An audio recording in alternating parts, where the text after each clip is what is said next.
दोस्तों, एक बार फिर हाजिर है आपके अपने YouTube चैनल मानो ना मानो पर एक नई कहानी के साथ। कहानी एक भूतिया घर की। बिना करते हुए बढ़ते हैं अपनी कहानी की ओर। तो कहानी शुरू होती है ठीक आज से 12 साल पहले। मैं और मेरी फैमिली नए नए दिल्ली में शिफ्ट हुए थे। मकान खरीदे थे। दो मंजिला बने हुए थे। ऊपर से सस्ते में मिल रहे थे, तो पिताजी ने दोनों मकान खरीद लिए।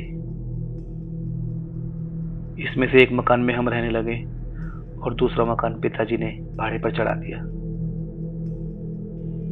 जब से हम उस घर में रहने गए, उसी दिन से हम लोगों के साथ कुछ अजीब तरह की घटनाएं शुरू हो गई। क्योंकि 24 मकान की ऊपर की मंजिल में सोता, उसे रात को धीमे धीमे किसी के रोने की आवाज सुनाई देती,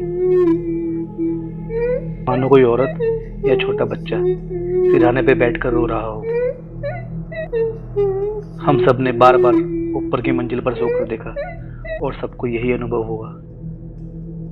जब मम्मी ऊपर के कमरे में सोने गई, सुबह उनके चेहरे पर किसी के खरोच के निशान भी लगे हुए थे। उसी दिन से पिताजी ने ऊपर की मंजिल पर ताला लगा दिया और हम सब नीचे की मंजिल का इस्तेमाल करने लगे। और जो दूसरा मकान हमने भाड़े पे चढ़ाया था, उस पे भी कोई प्रेत आत्मा ही थी। वो मकान 2 बार भाड़े पे चढ़ाया गया, पर आत्मा ने दोनों बार वहां रह रहे लोगों को पूरी तरह डराकर भगा दिया। पहली बार तो एक अकेला लड़का रहने आया था। उसके साथ तो पहले ही दिन ऐसी भूतिया घटनाएं होने लगी कि वो आधी रात को ही घर छोड़कर भाग गया। उसका कहना था कि जब भी वो लैपटॉप पे काम करता, वो लैपटॉप को आकर अचानक बंद कर देता। जब वो टीवी देखते देखते खाना खाता, तो उसकी थाली से रोटी गायब हो जाती। इतना ही नहीं, नहाते वक्त किसी ने उसे बाथरूम में धक्का भी दिया था। दूसरी बार उस घर में 3 लोगों की एक फैमिली रहने आई थी। उस फैमिली ने अगले ही दिन सुबह पापा के हाथ में चाबी दी और कहा, इस घर में भूत है, हम यहाँ नहीं रह सकते, और ये कहकर चले गए।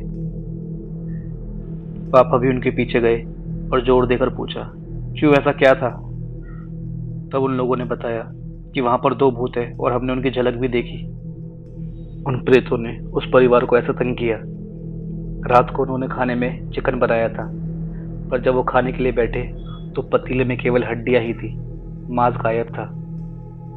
अब ये सब अनुभव धीरे धीरे हमारे घर में भी होने लगे। फिर मम्मी और पापा आसपास रहने वाले पुराने लोगों के घर गए और पूछताछ की। तब पड़ोसियों ने बताया, ये मकान भूता है, क्योंकि इस घर को हथियाने के लिए एक बिल्डर ने एक ही परिवार के 4 लोगों को उसी घर में मरवाया था। उन 4 लोगों की मौत के कुछ दिन बाद ही वो बिल्डर भी एक हादसे में मारा गया, और अब उन 4 लोगों की आत्मा इसी घर में भटक रही है। इसलिए इस घर में कोई भी नहीं टिकता। ये आत्माएं उसे डराकर भगा देती हैं। मेरे पिताजी ने गलती की थी। सस्ते दामों के चक्कर में आसपास पूछताछ किए बिना घर खरीद लिए थे।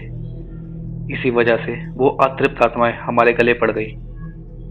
फिर पिताजी ने किसी साधु को बुलाकर वहां पूजा हवन करवाई और उन आत्माओं को मुक्ति दिलाई।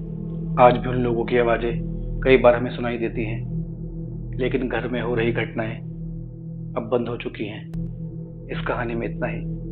अगर कहानी पसंद आई तो उसे लाइक करें, दोस्तों के साथ शेयर करें, चैनल पर नए हैं तो सब्सक्राइब करें। मिलते हैं कल एक नई कहानी के साथ आपके अपने YouTube चैनल मानो ना मानो पर।